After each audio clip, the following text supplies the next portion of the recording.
KBS 1라디오 10시 뉴스를 마칩니다. 아나운서 변희영이었습니다. KBS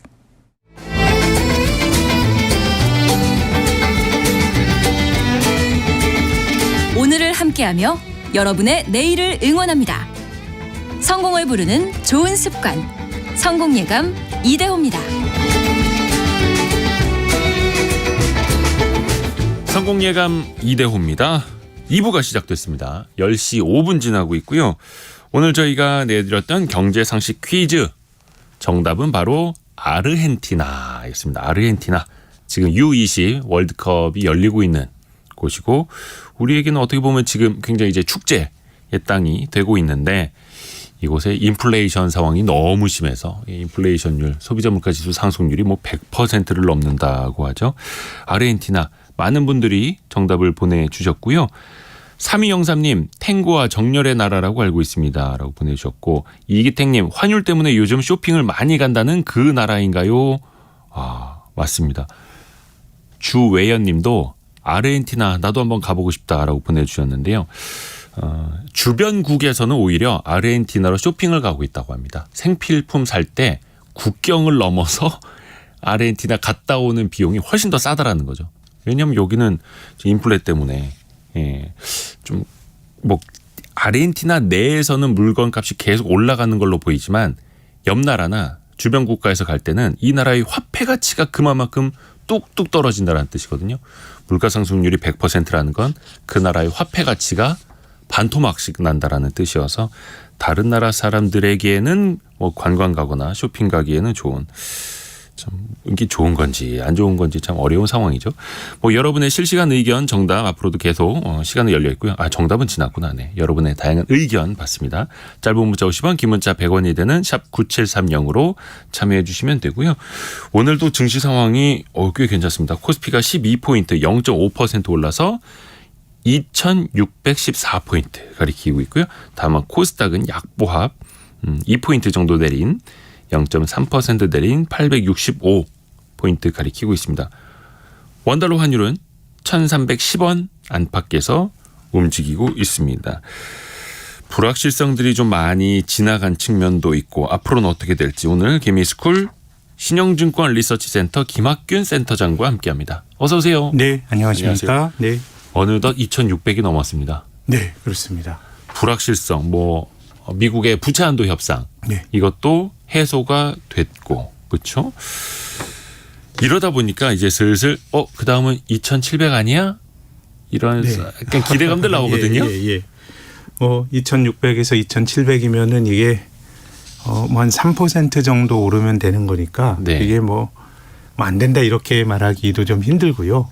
이제 목전에 와 있는 건데 근데 이제 시장 올해 이제 올라가는 스토리를 보면 대체적으로 올해 뭐 기업 실적도 별로 안 좋고 뭐 여러 가지 그 매크로 지표들도 아직까지는 안 좋은데 이제 주가가 올라가고 있는 거는 제 생각엔 작년에 많이 떨어진 데 따른 효과가 좀 있는 것 같습니다.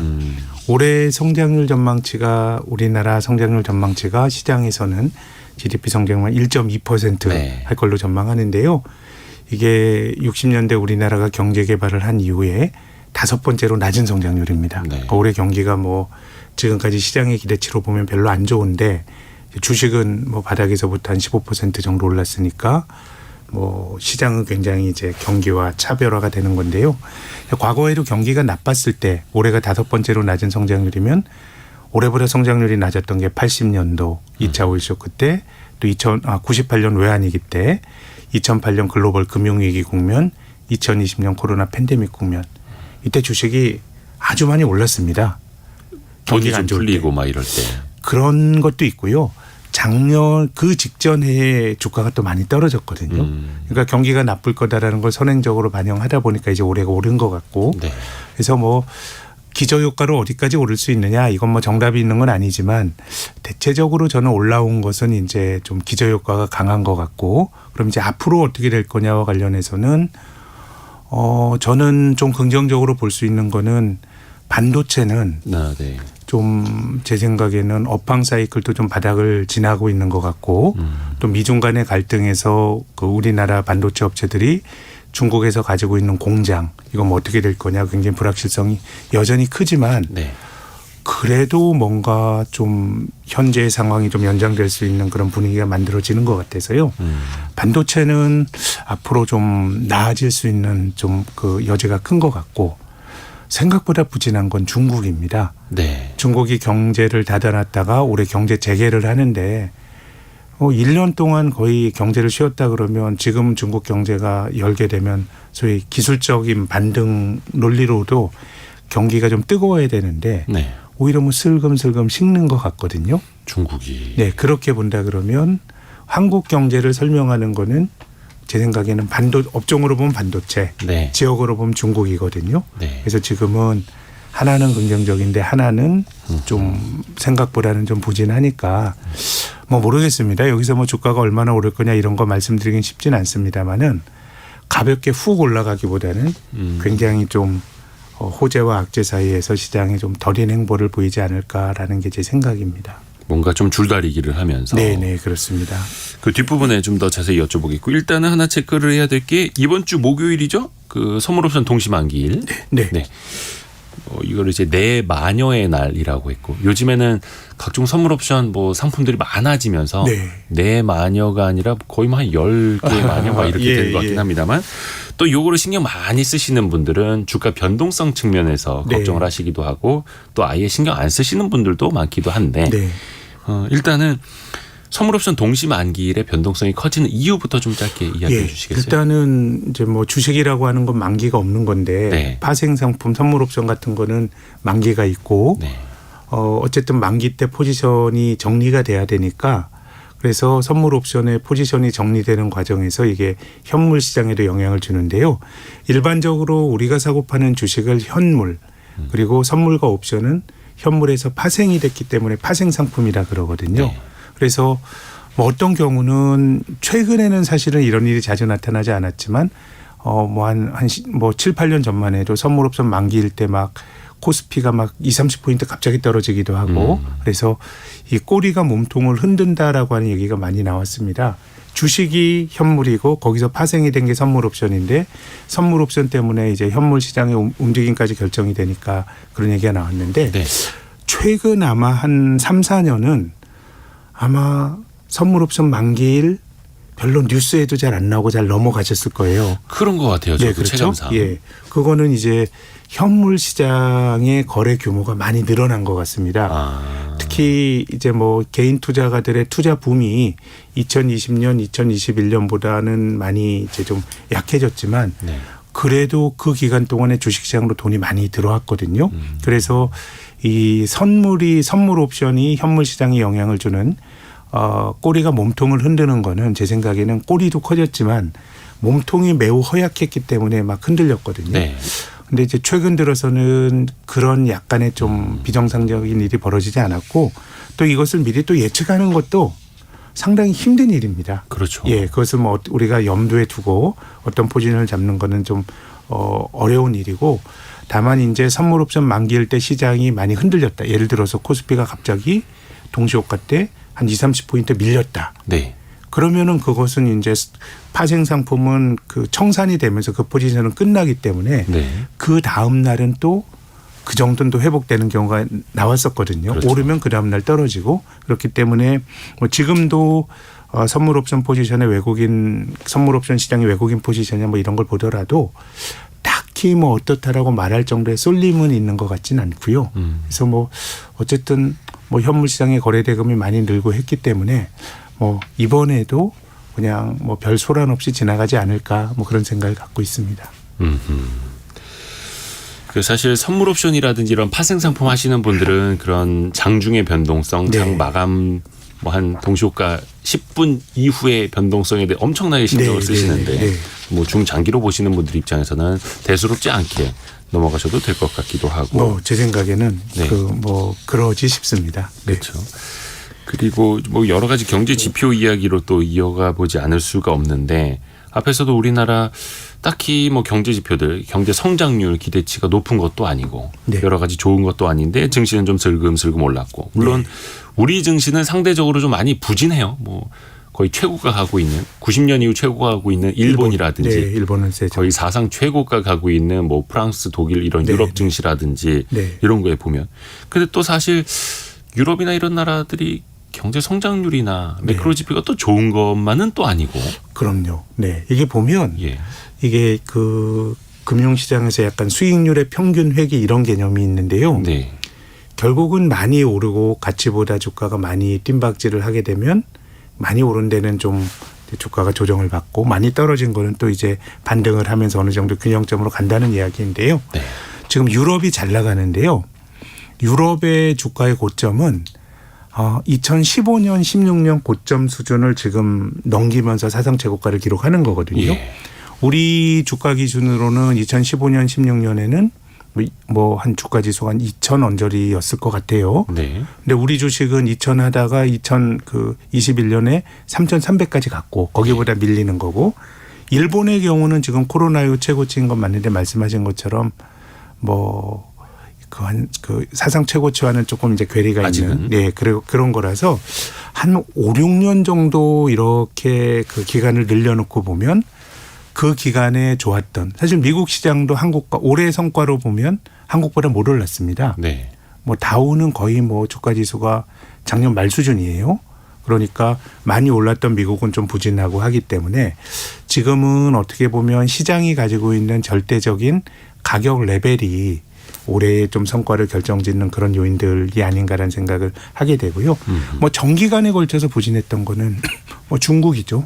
중국이야말로 뭐 코로나 이후에 다른 나라 올라갈 때도 못 오르고 중국이 부진하고 나머지는 5, 6년 정도 보면 그 기간에 신고가를 치면서 많이 올랐던 나라들은 조금 부진하고 좀 부진했던 나라들은 올라가는 건데 뭐 전체적으로 보면 유럽이나 뭐 한국이나 미국이나 작년에 많이 떨어졌으니까요. 네. 일단 뭐 작년에 많이 떨어진 데 따른 좀 어떤 기술적 반등의 성격이 전체적으로 강한 것 같고 또 한 가지 뭐 이유를 찾자면은 작년에 주식이 많이 떨어졌던 이유는 어쨌든 중앙은행들의 공격적인 금리 인상이었거든요. 근데 뭐 한국은행은 금년 1월부터 금리 인상을 멈추고 있고 네. 또 다음 주네요. 이제 미국 연준이 금리를 다음 주네요. 네. 6월 14일일 겁니다. 예, 다음 주네요. 연준이 금리를 뭐 이번에 동결하고 또 눈치를 본다라는 얘기도 있고 또 이번에 올리고 멈출 거란 얘기도 있는데 네. 전체적으로 작년에 많이 빠진 데 따른 기술적 반등 그리고 중앙은행의 통화 정책이 긴축해서 약간 중립적인 스탠스로 바뀌는 것 뭐 이런 것들이 주가를 많이 올린 것 같고요. 그렇게 보면 거기서 빠진 거는 경기 요인은 좀 빠졌네요. 예, 그래서 이제 금리라고 하는 금융적 현상, 네. 또 작년에 많이 떨어졌다라고 하는 가격 논리 이런 것들이 올해 주가 강세를 글로벌하게 설명하는 주요한 그 논거가 아닌가 싶습니다. 가격 논리와 또 금융적인 현상이 네. 복합적으로 물론 이제 중간 보게 되면은 그 안에서도 뭐 한국은 2차 전지 광풍이라고 말 붙여도 될까요? 네. 굉장히 그 짜릿한 어떤 성장을 담재하고 있는 그런 종목들 강세가 나타났고 또 최근에는 반도체가 턴어라운드에 대한 기대로 또 올라가고 있는데요. 뭐 전체적으로 보면 뭐 그런 내용들을 보면 그냥 뭐 어떤 성장에 대한 기대 이익 이런 것과 상관없이 올랐다고 말하기는 힘들지만 시장 전체로 보면 제 생각엔 금리와 기술적 반등의 성격이 강하다고 봅니다. 그리고 아까 잠깐 이야기해 주신 2차 전지 그리고 앞서 말씀해 주신 이제 반도체는 이제 긍정적이라고 보셨는데 어떤 분들은 지금 뭐 코스피 지수를 보는 것보다 이렇게 턴어라운드 하거나 잘 나가는 섹터 그 산업과 잘 나가는 기업들만 보면 되지 않겠느냐 네. 보신 분들도 있고 또 한편에서는 지금 또 지수가 비교적 많이 올라왔기 때문에 좀 부담스러운 수준이다. 라고 이야기하시는 분들도 있고 네, 센터장님이 보시기에는 지금 네. 투자자로서의 접근은 글쎄요. 저야말로 뭐 이제 시장이나 경제를 분석하는 게 제 업인데 네. 이 워린 버핏 같은 사람은 너무 그런 거 신경 쓰지 말라라고 얘기하기도 하거든요. 네, 네. 이제 투자의 대상이 되는 기업에 대한 깊이 있는 이해가 중요하다라고 하는 그런 관점의 시각인데 특히 이 버핏과 같은 사람은 조금 이야기가 길어질 수도 있는데요. 네.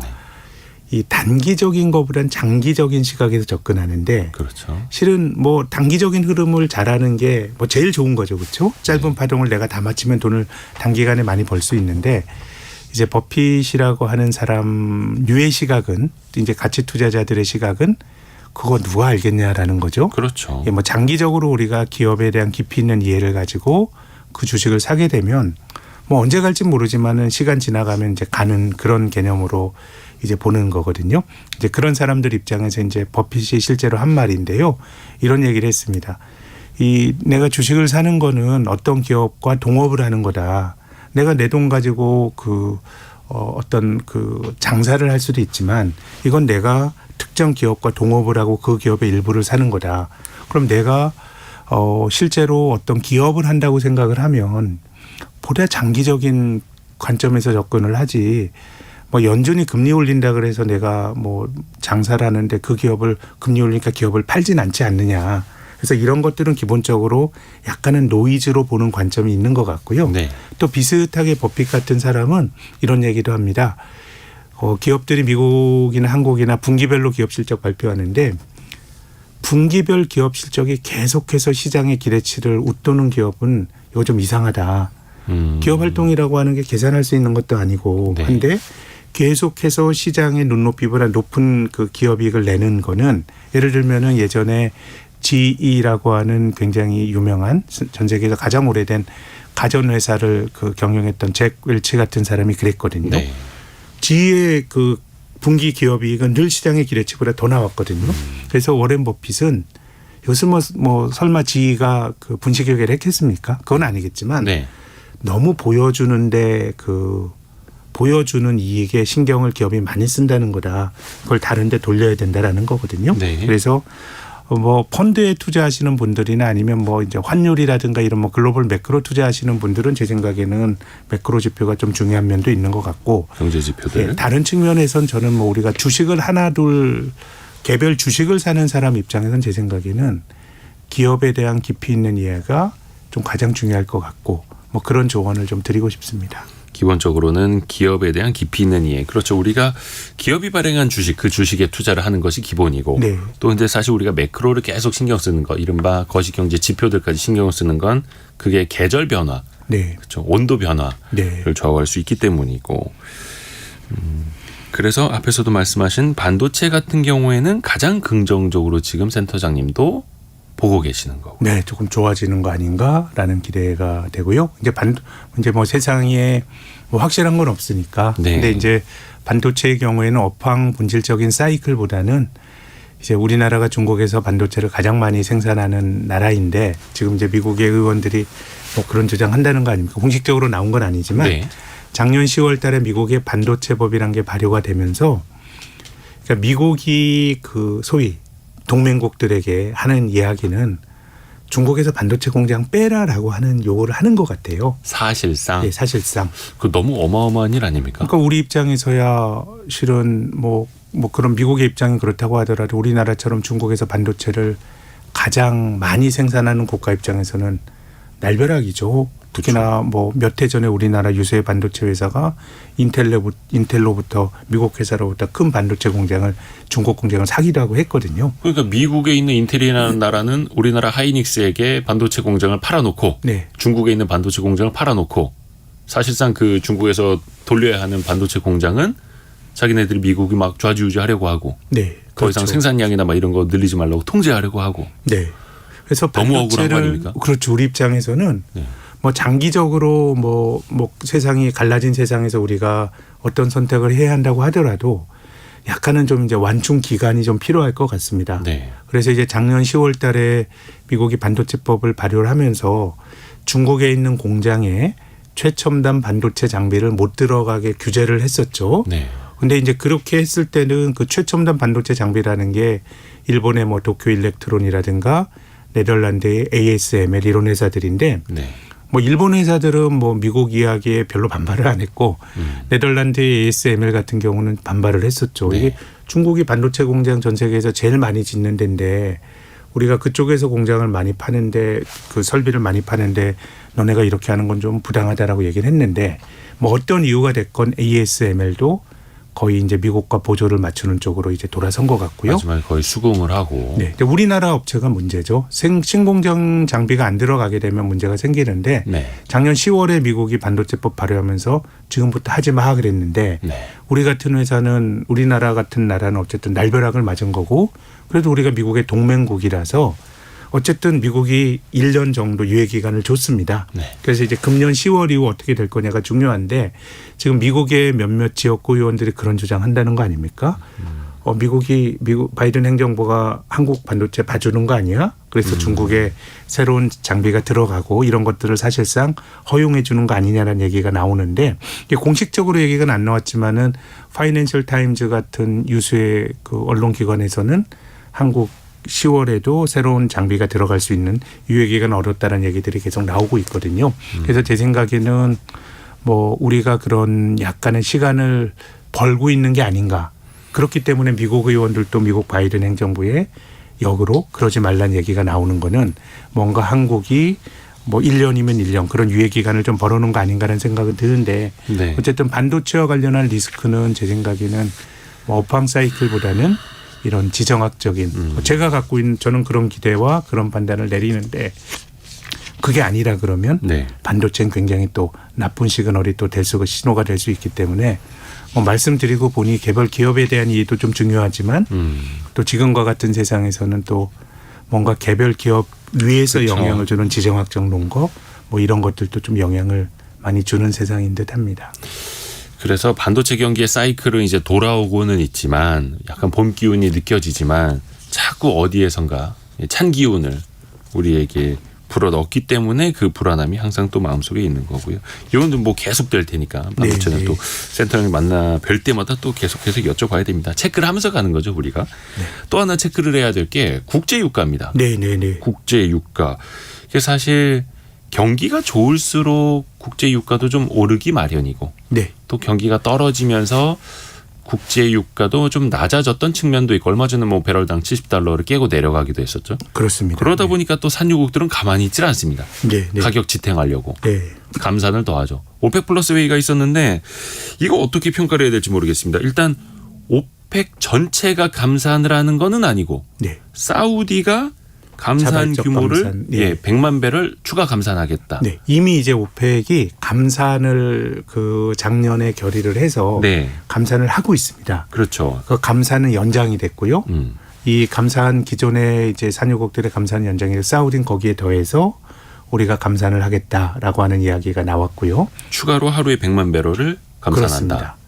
근데 뭐 이런 얘기가 나오니까 지금 상품 시장의 반응은 지금 국제 유가가 배럴당 시간에 뭐 이거 국제 유가는 거의 뭐 24시간 거래가 되거든요. 네. WTI유는 1.2% 정도 오르고 있고요. 브렌트유 0.7% 이렇게 오르고 있으니까 일단은 뭐 감산의 효과가 좀 있는 것 같긴 하네요. 약간은. 다만 뭐 아주 드라마틱하게 유가가 올라가고 이러지는 않는 것 같은데 보통 이제 국제 유가가 사실 1% 정도 움직이는 거는 아주 자주 있는 일이니까. 자주 있는 그렇죠? 일이죠. 아주 이례적인 건 아닙니다. 네. 그런데 저는 모든 카르텔이 그런데요. 카르텔이란 게 담합이거든요. 네. 사실 경제학 교과서에 보면 담합이라는 건 나쁜 걸로 나오지만 네. 산유국처럼 뭔가 조금 배타적으로 다른 데서 안 나는 거를 가지고 있는 쪽은 사실상 담합을 했는데 예. 근데 역사적으로 보면 가장 잘 안 지켜지는 카르텔이 오펙의 카르텔이었습니다. 역설적으로. 예. 왜냐하면 그 누군가 다 그 룰을 지킬 때 그 룰을 깨고 증산을 하게 되면 돈을 벌죠. 돈을 벌게 되니까 어떻게 보면 카르텔이라고는 잘 안 지켜졌고 이번에도 이제 오펙 플러스 얘기를 하면서 러시아가 만약 감산에 동의해 줄 거냐. 지금 네. 러시아는 전쟁을 하고 있거든요. 그래서 뭐 여러 가지 경제가 봉쇄되어 있고 이런 상황이기 때문에 어쨌든 그 기름을 어떻게라든 팔아가지고 현금을 마련해야 될 욕구가 있는 나라거든요. 그러니까 급하다는 거죠. 그렇습니다. 예. 근데 이제 뭐 러시아는 지금 오펙 합의에 대해서 뭐 기본적으로는 찬성하는 뜻을 그 얘기를 했지만 네. 이 오펙은 역사적으로 아주 강력한 카르텔인 것처럼 보이지만 늘 카르텔에서 이탈한 사람들이 많이 나왔기 때문에 이번에 합의가 뭐 국제 유가를 결정적으로 좌우할 만한 합의는 전 아닐 거다. 왜냐하면 뭐 감산이라고 하는 거는 어쨌든 기름값을 올리는 요인이긴 하지만 네. 이건 뭐 공급에 대한 거고요. 지금 뭐 중국 경기가 굉장히 또 생각보다 안 좋기 때문에 수요는 또 수요 요인까지 같이 보면은 뭐 그렇게 그 유가를 많이 끌어올릴 수 있을 거냐라는 좀 회의적인 생각이 들고요. 그리고 오펙의 카르텔이 잘 안 먹히는 또 가장 핵심적인 최근 10년의 변화는 미국입니다. 지금 전 세계에서 제일 큰 산유국이 미국이 됐거든요. 네. 쉐일 오일이 막 이제 뽑아내면서 미국이 전 세계에서 가장 큰 산유국이 되었기 때문에 결국은 그 공급을 마음대로 조율할 수 있어야 그 카르텔이 힘을 가지는데 그 카르텔에 들어온 사람들이 상습적으로 그 합의를 어겼던 굉장히 역사가 있는 거고 네. 그 카르텔 바깥에 가장 규모가 큰 산유국이 미국이 존재를 하기 때문에 제 생각에는 어쨌든 조금이라도 유가를 끌어올리는 요인으로 작동을 하겠습니다마는 이게 뭐 산유국들 생각처럼 유가를 굉장히 높은 고공권에서 그 유지시키는 게임 체인저가 되기에는 이 정도 감산 합의 가지고는 저는 힘들지 않겠는가 이렇게 봅니다. 어떻게 보면 세계적으로 뭐 경기가 좋은 것도 아니고 유류 소비가 뭐 폭증하는 것도 아니고 그런 상황에서 요 정도의 감산 정도로는 뭐 가격을 좌우하거나 네. 그럴 정도의 힘은 아니다. 네, 그렇습니다. 저는 그렇게 봅니다. 최근에 주유소들 이렇게 보면은 휘발유 가격 기준으로 뭐 네. 1,500원대 초반도 보입니다. 네, 네. 조금 안정이 되는 흐름이죠. 작년에 아마 120불 때까지 갔고 거의 뭐 휘발유 가격은 거의 국제 유가에 바로바로 연동이 되거든요. 네. 근데 지금은 뭐 70달러 때까지 떨어졌으니까요. 작년과 생각해 보면 굉장히 많이 안정이 됐고 지난주에는 네. 뭐 WTI 기준으로는 68불까지 떨어졌거든요. 네. 그러다 보니까 아마 지난주 후반에 기름값 보신 분들은 상당히 좀 낮은 가격대의 기름값을 보셨을 겁니다. 휘발유가. 이 정도면 그래도 지금 이제 우리나라 소비자 물가지수 상승률이 한 3%대 중반까지 네, 내려온 네. 것처럼 물가에게는 그래도 좀 진정 요인이 될 거라고 보면은 맞을까요? 아무래도 저는 그렇게 생각합니다. 그리고 지금 이제 유가가 제일 중요합니다만은 뭐 구리를 비롯한 원자재 가격들이 거의 뭐 굉장히 고점 대비해서 많이 떨어졌습니다. 뭐 원자재 가격 유가가 그나마 버티고 있고 네. 다른 산업용 금속 같은 경우는 뭐 추세로 보면 이제 좀 뭔가 큰 대세 상승이 꺾인 추세라고 봐야죠. 네. 고점에서 뭐 40-50% 떨어지는 그런 뭐 중간 조정은 없으니까요. 그렇게 본다 그러면 원자재발 물가 불안은 어느 정도 좀 진정되는 국면으로 가고 있는 게 아닌가 싶습니다. 유가 이야기 나오면 투자의 관점에서 이제 정유화학 기업들, 네. 에너지 관련 기업들 이야기 많이 나오지 않습니까? 물론 이게 국제 유가가 많이 높아지면 뭐 배럴당 100달러 이상 높아지면은 특히 정유 기업들이 엄청나게 돈을 벌었지 않습니까? 그렇죠. 네네. 그래서 일각에서 막 횡재세를 물려야 되는 거 아니냐 이런 이야기가 나올 정도로. 네네네. 근데 지금은 국제 유가가 배럴당 70달러면 굉장히 좀 얌전해진 상황이고. 네네. 또 정유주들의 주가는 그냥 설설 기고 있더라고요. 바닥으로 쭉. 네, 오늘은 깔아져 있고. 뭐 조금씩 한 2%씩 제가 들어올 때 보니까 오르고 있긴 한데요. 네. 뭐 어쨌든 우리가 국제 유가 가지고 정유주 투자의 의사결정을 뭐 한다 그러면 앞서 말씀드린 것처럼 지금의 감산 조치가 국제 유가에 뭐 결정적인 영향을 주긴 좀 힘드니까 힘들다고 봅니다. 저는. 그러면 뭐 정유주 주가도 뭐 이번 감산 그 합의를 근거로 한 뭐 특별히 뭐 투자 의견이 바뀌어야 되거나 네. 이런 유의미한 변화는 저는 아니라고 생각합니다. 뭔가 좀 유의미한 변화를 가져오기는 좀 쉽지는 않다. 네, 그렇습니다. 친환경 에너지 같은 경우에도 국제 유가가 좀 높아져야 네, 상대적인 이제 가격 이점이 생기지 않습니까? 그렇습니다. 그래서 뭐 전환이 더 빨라질 수 있다. 태양광 풍력 같은 경우도. 근데 지금처럼 이제 국제 유가 좀 진정이 되면 그런 흐름 자체의 방향이 달라지진 않겠지만 네. 친환경 에너지 쪽으로 가는 속도는 좀 달라질 수 있지 않을까요? 그렇죠. 근데 지금은 친환경 전환이 네. 뭔가 이제 유가와의 상대적인 비교 이런 거보다는 뭔가 이제 당위적인 목표, 뭐 ESG로 상징이 되는 그래서 좀 유가와는 무관하게 이제 친환경 전환이 나타나고 있는 것 같긴 한데, 근데 또 한편으로는 작년에 또 전쟁이 나고 이러다 보니까 네. 이 친환경이라고 하는 거는 정말 글로벌 공조가 필요하거든요. 우리만 뭐 이를테면 친환경으로 가더라도 옆에 있는 나라에서 화석연료를 많이 사용하게 되면 우리도 영향을 받는 건데 네. 그래서 지금은 좀 양가적인 면이 좀 있는 것 같습니다. 그냥 국제유가랑 경제적인 것과 무관하게 좀 당위적인 ESG적인 어떤 그런 걸로 바뀌는 세상이 있는 것 같고, 또 한편으로 이제 전쟁이 나면서 갈등이 빚어지면서 친환경이라고 하는 그 어떤 인류 공통의 의제가 좀 약해지는 측면도 있는 것 같고, 지금 제가 받는 느낌은 그 두 가지가 서로 좀 충돌하는 느낌은 듭니다. 하지만 당위적으로 친환경 에너지로 가는 거고, 또 뭐 네. 국제 기구에서도 그렇고 나라에서도 그렇고 전방위적인 규제라든지 어떤 뭐 에너지 전환 목표들도 공표를 하면서 뭐 방향은 똑같은 거고요. 네, 그렇습니다. 네. 가장 걱정스러운 부분 중국 좀 이야기를 해야 되겠습니다. 이제 중국에 나오는 이제 경제 지표들 보면 뭐 리오프닝 효과가 전혀 없고, 전혀 없습니다. 네. 특히 최근에 물가 상승률을 보면은 제가 이제 월간 기준을 본 줄 알았어요. 전월비인 줄 알았어요. 근데 전월비가 아니라 전년 동기 대비 1년 전과 비교한 물가지수 상승률도 1%대가 아니라 0%대가 나오더라고요. 예, 소비자 물가 지수 상승률은 0%대고요. 생산자 물가 지수 상승률은 벌써 지난 그 4월 달에 마이너스 3%대였고요. 예, 지금 뭐 이번 달은 마이너스 한 4%대까지 마이너스 폭이 이제 늘어날 것 같은데요. 이거는 말 그대로 그 나라의 경기가 어떻게 가라앉을 수도 있다라는 신호일 수 있잖아요. 네, 이것은 또 중국은 우리가 뭐 전년 동월비, 전월비 다 보는데 작년도에는 경제 가동을 제대로 안 했을 때거든요. 리오프닝 하기 전에. 예. 근데 그것과 비교해서 생산자 물가 같은 경우가 지금 마이너스다라고 하는 거는 이거는 뭔가 수요에 그러니까 물가라고 하는 게 참 그 우리가 지난 1년 동안에는 인플레이션에 너무 좀 이렇게 많이 치이다 보니까 네. 높은 물가만 보다가 이 중국 같은 약간의 좀 이제 디플레이션 우려가 되는 그런 물가를 보는 게 약간 좀 이상한 느낌이 드실 수 있는데 어색해요. 예, 예. 이것은 제 생각에는 중국이 가지고 있는 수요에 뭔가 문제가 있다라는 생각이 안 할 수가 없고요. 그래서 저는 중국이 그동안 그 성장할 수 있었던 게 무엇인가 생각을 해보면은 네. 결국은 투자를 중심으로 성장을 했습니다.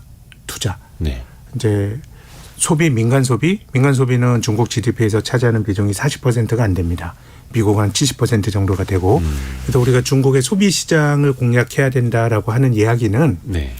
중국이면 물리적으로 사람이 많기 때문에 중국 GDP에서 차지하는 소비가 낮다고 하더라도 절대 규모가 너무 크니까 그런 점에서 중국의 소비 시장을 노려야 된다라고 얘기는 할 수 있는 건데, 중국이 뭐 소비가 경제 성장을 이끌었다 이런 건 아닙니다. 네. 중국비는 뭐 만성적으로 부진하고요. 근데 이제 구미권에 있는 나라, 특히 이제 미국 정도를 제외하면 소비가 성장에 그 어떤 뒷받침되는 나라는 별로 없습니다. 네. 뭐 일본 같은 나라도 90년대, 80년대 후반에 일본의 1억 내수 막 이런 걸 보면서 예. 그런 거에 대한 기대를 근간으로 뭐 플라자 합의 같은 걸 통해서 환율 조건을 너무 쉽게 포기를 해서 엔화가 절상이 돼서 뭐 수출이 망가지니까 일본도 뭐 내수를 통해서 경기 부양이 힘들었던 거고요. 예. 뭐 한국도 마찬가지입니다.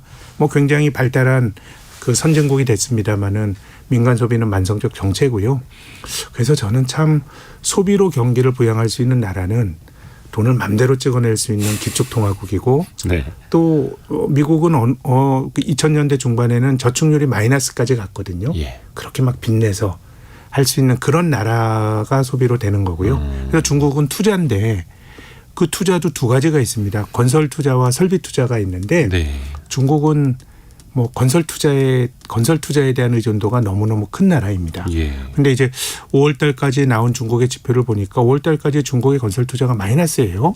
작년에는 건설 투자가 10% 정도 줄었고, 그래서 저는 중국의 관료들이 뭔가 알고 있는 것 같습니다. 계속해서 뭐 건물을 짓고 이렇게 투자를 하게 되면은 그 당시에는 성장률을 끌어올리는데 뭐 즉각적인 효과가 있거든요. 네. 뭐 건설 노동자 고용해야 되고요. 콘크리트를 써야 되고요. 근데 지어놓은 건물에서 이게 경제성이 없다 그러면 네. 뭐 코엑스만한 쇼핑몰을 지어놨는데 하루에 지나가는 사람이 뭐 몇백 명밖에 안 되고, 그래서 우리가 유령 도시라는 얘기도 뭐 몇 해 전에 나왔거든요. 중국에서. 네. 그런 이제 과잉 투자에 대한 생각을 중국 관료들도 알고 있는 것 같고, 그래서 저는 전국 경기의 부진을 보면서 긍정적으로 생각할 수 있는 포인트는, 야, 단기 부양을 위해서 이 사람들이 건설 투자를 늘리면서 당장 입에 단 약을 네. 처방하진 않는구나. 여기 건설 쪽에 또 경제적 자원이 들어가면 당장은 좋지만 장기적으로 보면은 저는 더 큰 그 비용이 다 매몰 비용이 된다라고 생각합니다. 뭐 그런 점은 저는 중국이 뭔가 장기적인 부실을 덜 만들기 위해서 노력하고 있다는 점은 긍정적인 것 같고 네. 그렇지만 부정적인 거는 그럼 이들에게는 이렇게 건설 투자 말고 뭘 가지고 성장할 거냐. 그러게요. 그런 것이 중국이 직면한 좀 어려움이 아닌가라고 생각을 합니다. 딜레마네요. 그래서 저는 중국의 건설 투자가 5월까지 뭐 한 5, 6% 정도 준 것 같아요. 정확한 숫자가 기억나진 않지만요. 그런 걸로 본다 그러면 중국 경제가 이렇게 좀 뜨겁게 달아오르기는 좀 힘든 거 아닌가라는 생각을 하게 됩니다. 그래서 일각에서는 중국이 부동산 경기를 더 부양할 것이다라고 예상을 하고 또 네. 실제로 약간의 부양책들이 나오는데 부동산 경기를 부양하려고 해도 잘 안 된다라는 거잖아요. 지금 뭐 안 하고 있는 게 아니라. 제 생각에는 뭐 이제 일부 규제 완화 조치가 나온 것도 사실이지만 네. 우리가 중국이 부동산 경기를 띄울 때 나왔던 여러 가지 그 부동산 규제 완화책에 비하면 네. 최근에 나왔던 얘기는 강도는 상대적으로 좀 약한 것 같고요. 그래서 저는 뭐 띄우려고 하는데 안 된다기보다는 관료들이 어느 정도는 부동산 경기를 통해서 뭔가 지탱하는 경제에 대한 돌아가는 경제에 대한 문제의식을 좀 갖고 있는 게 아닌가라는 생각은 드는데요. 근데 뭐 아무튼 뭐 말씀하신 것처럼 뭐 제 해석은 어쨌든 그렇습니다. 네. 그러면 딱히 뭔가 방법이 현재까지는 보이지를 않는. 네, 뭐 물론 더 오히려. 중요한 건 뭐 중국이 알고 중국이 행해야겠습니다만. 네. 우리가 중국 경기를 이제 걱정을 하는 건 그거죠. 우리나라 제1의 수출국이다 네. 보니까. 근데 최근에 1월부터 5월까지 우리나라 수출 데이터를 보니까 이제 중국 쪽으로 나가는 수출과 미국 쪽으로 나가는 수출과 별 차이가 없어졌더라고요. 어느새 예 우리에게 익숙한 거는 홍콩까지 합치면 한국 전체 수출의 중국 한 30%, 예. 미국은 뭐 10% 미만 네. 이거 익숙한 그 수치였는데요. 지금 이제 중국 비중이 20% 초반, 예. 미국 비중이 15% 조금 넘어섰으니까요. 그렇게 본다 그러면 이제 많이 이제 갭이 좀 좁혀진 거고요. 중국 말씀 하나만 더 드리면 네. 그래서 중국이 가지고 있는 원대한 프로젝트가 이제 내부적으로 부동산 경기 띄우는 거 말고 1대1로라고 하는 게 어떻게 보면 중국의 설비를 가지고 뭔가 새로운 수요를 만드는 원대한 프로젝트 아닙니까? 네. 그런데 1대1로 정책도 뭐 계속해서 노력은 하지만은 뭐 생각보다는 그렇게 뭐 이렇게 뭐 효과가 아주 큰 것 같지는 않습니다. 네. 물론 이제 이게 1대1로 프로젝트는 아닙니다만 아까 우리가 국제유가 이야기할 때 러시아는 감산을 그러니까 추가 감산에 동의하지 않고 네. 일단 급한 대로 자기네 유가를 좀 싸더라도 많이 팔고 있다. 네. 돈이 필요하니까 네. 그 얘기를 하지 않았습니까? 근데 그걸 가장 많이 사주는 게 또 이제 중국이죠. 중국 네. 위안화로 그걸 또 사주려고도 하고.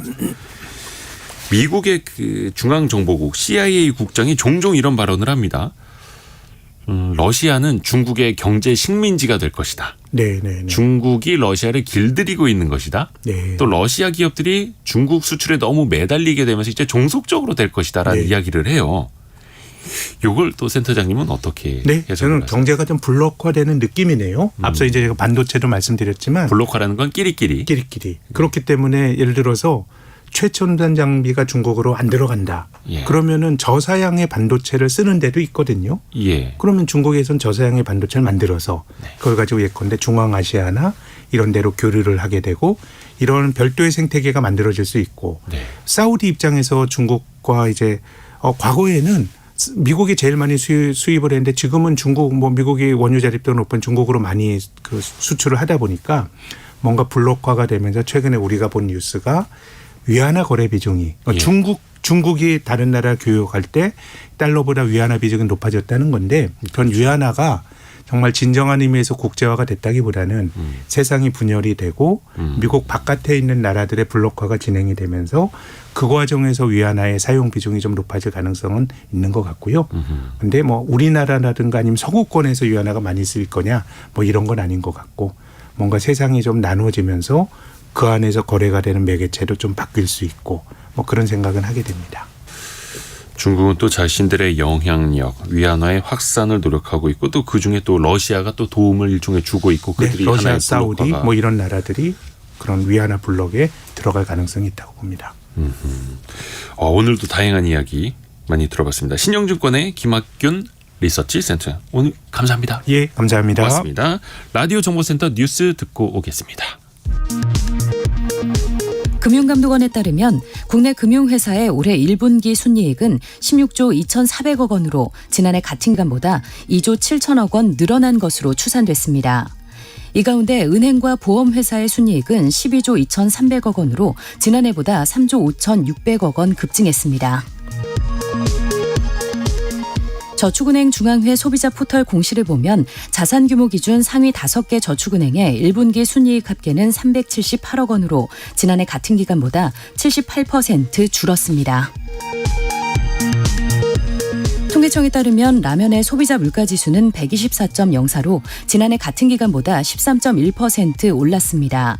이는 지난 2009년 글로벌 금융위기 당시 14.3%를 기록한 이후 최고 상승률입니다.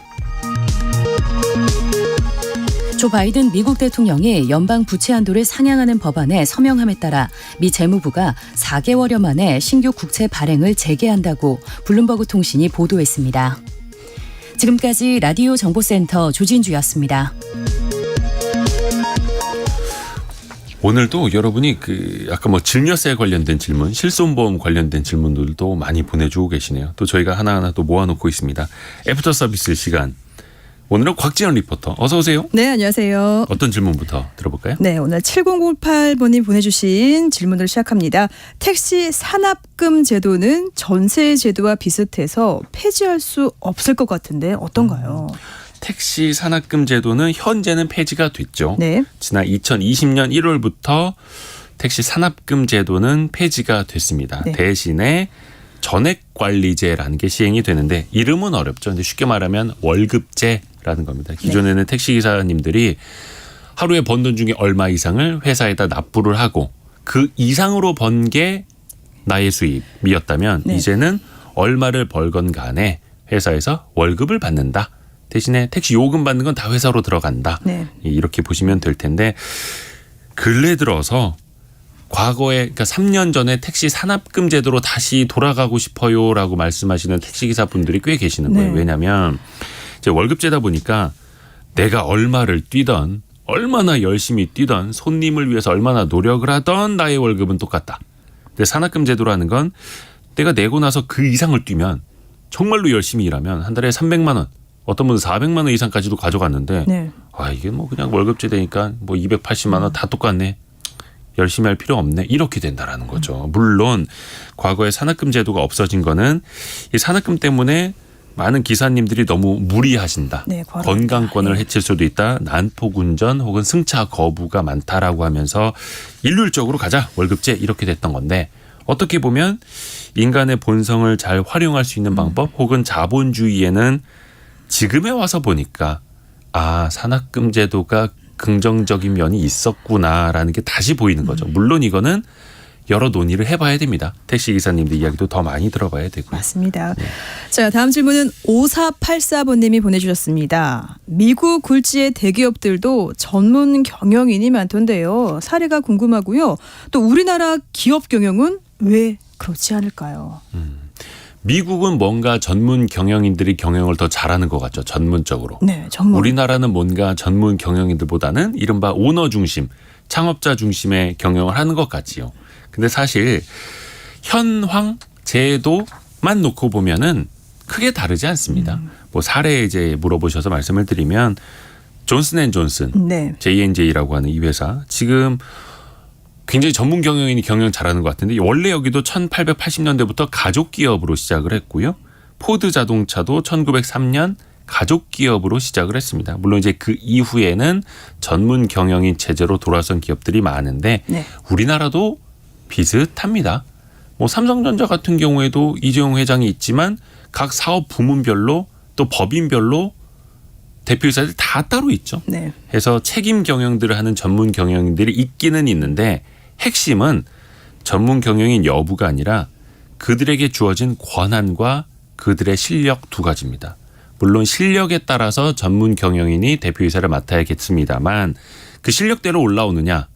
첫째, 오너랑 친해서 올라오느냐.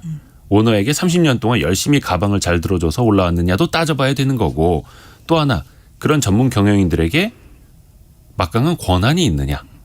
그게 아니라 대표이사인데 자꾸 계속 회장님만 기다리고 있고 우리 회장님 아니고 회장님의 아드님인 전무님한테 오히려 대표이사가 보이지 않는 결제를 받아야 되는 네. 상황. 그게 더 중요한 거죠. 그래서 그들의 실력과 권한 이걸 뜯어봐야 된다라는 겁니다. 네.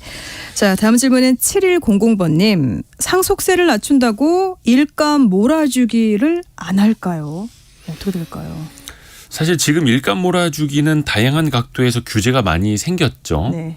그래서 일감 몰아주기 자체는 많지는 않습니다만 개념만 말씀드리면 뭐 100만 원짜리 회사를 한 아들에게 차려주고 혹은 따님에게 차려주고 한 100억 원어치 일감을 몰아줘서 그 회사가 커지도록 만드는 거죠. 그래서 그 회사 돈으로 일종의 가장 돈을 잘 버는 알짜 회사 지분을 사서 모으게 만들어서 옥상호 구조를 만들어주는 거죠. 그래서 내 자식들이 실질적으로 지주사를 경영할 수 있도록 그렇게 만들어주는 건데 네. 일감 몰아주기는 상속세를 피하기 위한 상속세 부담을 낮추기 위한 일종의 꼼수였는데 이것뿐만이 아니라 각종 기업 분할, 기업 합병 뗐다 붙였다 하면서 대주주에게 유리한 구도를 많이 가져가려고 합니다. 네. 그래서 많은 상속세를 이제 좀 낮춰줘야 된다라는 주장들이 나오는 건데 맞아요. 그러면 상속세율 50% 60%가 아니라 그럼 20% 30%로 낮춰준다 한들 이러한 인간의 본성이 사라질 것이냐라고 또 반론을 제기하시는 분들도 있습니다. 그렇군요. 네.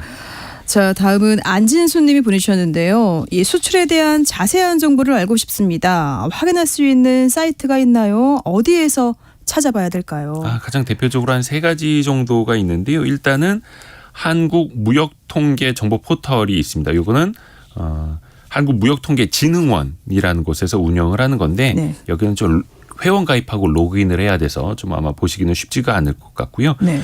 무역협회에서 만든 사이트가 있습니다. Kstat, Kstat, Kstat 무역통계라고 하는 건데 이거는 무역협회에서 제공을 하고 있고 단순한 데이터뿐만이 아니라 여러 가지 자료들, 숫자를 가지고 이야기를 만들어 놓은 것도 여기서는 보실 수 있습니다. 네. 그리고 데이터가 중요하다라고 하시는 분들은 그냥 관세청에서 직접 운영하는 수출입 무역통계 사이트를 보시면 됩니다. 유니패스 수출입 무역통계 이렇게 나와 있고요.